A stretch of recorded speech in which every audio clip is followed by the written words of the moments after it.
महाशिवरात्रि का पर्व देश भर में मनाया जा रहा है। सभी मंदिरों में भक्तों की कतार लगी हुई है। भिवंडी के कसली ग्राम पंचायत में गणेश घाट रुद्राक्ष पार्क में भगवान महादेव की प्रतिमा यानी शिव मंदिर में देवानंद थले अपने परिवार सहित पहुंचकर पूजा अर्चना की तस्वीरों में आप देख सकते हैं। महाआरती में सरपंच सहित ग्राम स्थानिक शिंदे गुट के थाने जिला प्रमुख देवानंद रूपचंद थले और श्रीमती सरपंच वैशाली देवानंद थले की मौजूदगी में महाआरती की गई।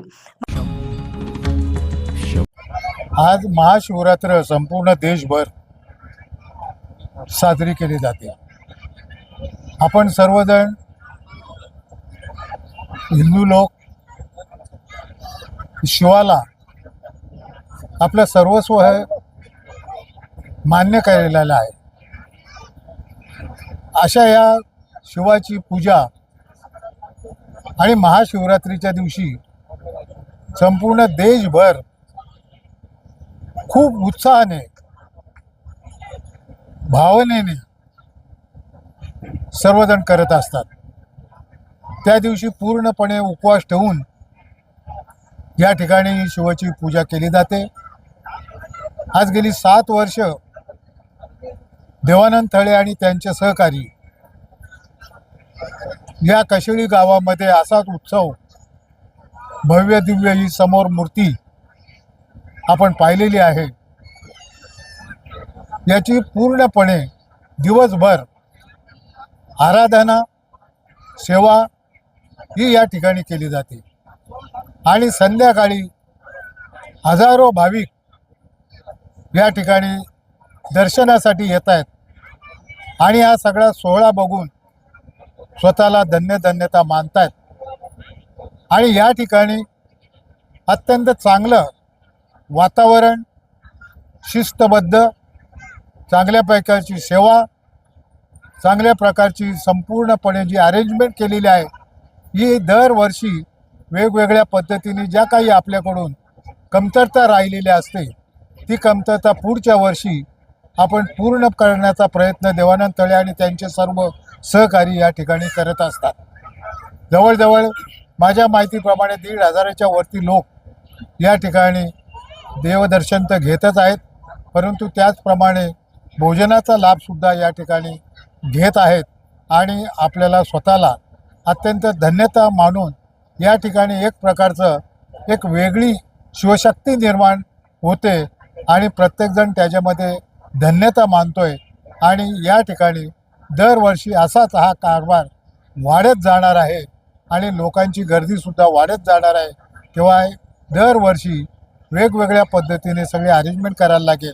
या ठिकाणी जेवढे सगळे कार्यकर्ते आहेत त्यांना धन्यवाद देतोय की आपण सर्वजण अत्यंत चांगल्या प्रतीची सेवा या ठिकाणी करताय, त्याबद्दल सर्वांना धन्यवाद देऊन या ठिकाणी आम्हाला दर्शनाचा लाभ घेण्याची संधी देवानंद थळे आणि त्यांच्या सर्व सहकाऱ्यांमध्ये मिळाली म्हणून आम्ही स्वतःला धन्यता मानतोय आणि त्याबद्दल देवानंद थळे आणि त्यांना सर्वांना आभार मानतोय। आज तालुक्यामध्ये संपूर्ण देशभरामध्ये सकाळपासून हा वातावरण शिवमय झालेलं आहे। जिथं जावं तिथं शिवशंकराचं नामस्मरण सगळं होत आहे। आज या ठिकाणी आपण आरती केली। आरती आपण घरामध्ये करतो ती आरती हिला महाआरती बोलायला लागेल, कारण एवढा जनसमुदाय मला वाटत नाही कुठे जमत असेल। मला वाटत सगळ्यात जास्त जनसमुदाय आमच्या रामेश्वराचा असत, रामेश्वराच्या पेक्षा जास्त गर्दी या ठिकाणी केली आहे। आणि 7 वर्ष झाली मला पण कळलं नाही, 7 वर्षाचा सारखा कालावधी गेल्यानंतर पण ही मूर्ती बसवण्याच्या अगोदर मला देवांनी 2-4 वेळा इकडे आणलेला होता। तेव्हा पण माझ्या डोक्यामध्ये विषय असा यायचा की इकडे आपली स्मशानभूमी आहे तर मग इकडे काय आपण करू नये, पण स्मशानातलीच देवता आहे आणि म्हणून हे कार्य इथं सफल झालेलं आहे।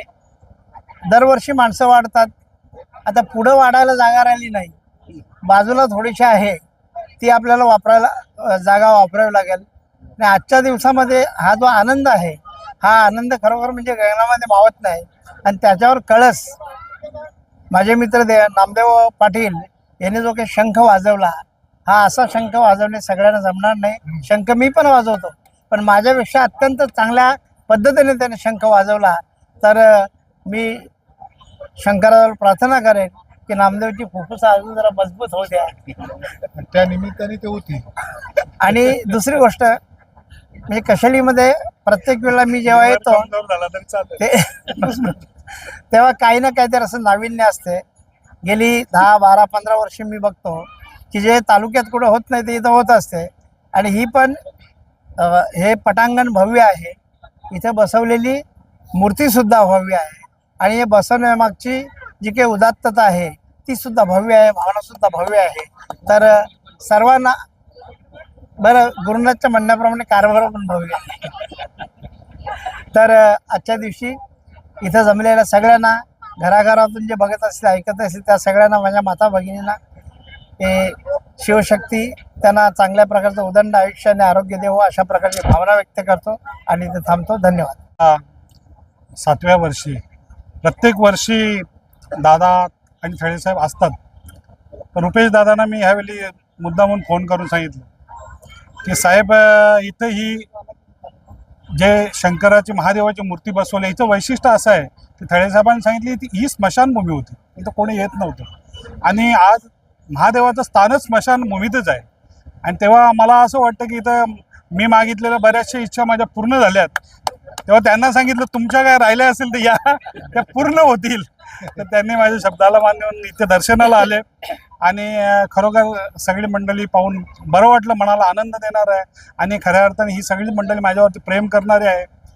माझा रोखठोक स्वभाव असला तरी त्यांना समजतं मी मनात काय ठेवत नाही आणि मागे काय बोलत नाही. जे पण आहे ते हिसाब दादा क्लिअर करून टाकतो आपण. त्याच्यामुळे येत्या काळामध्ये शिवशंभूंकडून प्रेरणा घेऊन जास्तीत जास्त शांत कसं बसू शकते याच्यावरती मी ध्यानधारणा करणार आहे आणि त्यांच्या पद्धतीने योगा करणार आहे. जे पेशन्स कोंडलेकर साहेबांनी ठेवले, जे थळे साहेबांनी ठेवले, अजून त्याच्यात कितीतरी नावं जोडता येतील पण ते माझ्याही अंगी येऊ शकले नाही, रुपेश दादाच्याही अंगी आले नाही. तर मला वाटतं आजच्या दिवशी आम्हाला हाच आशीर्वाद द्यावा की आम्ही जास्त ऐकावं आणि कमी बोलावं, त्याच्यामध्ये आमचा फायदा होईल. आजच्या शिवरात्रीच्या इथल्या सर्व लोकांना शुभेच्छा आहेत आणि सगळ्यांनी महाप्रसादाचा भोजनाचा आनंद घ्यावा अशा प्रकारचं मी विनंती प्रकट करून आजच्या दिवशी खरोखर सगळ्यांनी जो पॉझिटिव्हनेस दाखवला तो आजच्या दिवशी सगळ्यांनाच या दर्शनाने आला. आणि खरोखर हेच मला वाटलं की आज केलेलं काम 7 वर्षापूर्वी केलेलं काम आज खरोखर आमचं योग्य ठरलं. अशा पद्धतीच्या सगळ्यांच्या शुभेच्छा घेऊन हो. तर त्यामुळं आणि महादेवाबद्दल बोललं तर थळेसाहेब आमचे जास्त जाणकार आहेत आणि दादा आहेत ते पण जाणकार आहेत. म्हणून सांगितलं की दोघांनी ते पालन केलेलं आहे महादेवांचं. ते जसं शिखरावर जाऊन शांत बसायचे आणि तिथून काय गेम करायचे हा, तसे आम्ही यापुढे आम्ही त्यांच्या पावलावर पाऊल ठेवून काही करता येतं का बघू. नाहीतर मला वाटते 5 वर्षानंतर आम्हाला याच्याबरोबर रिटायरमेंटला बसायला लागेल अशी परिस्थिती येईल. तरी आजच्या दिवशी सगळ्यांचे धन्यवाद. थँक्यू.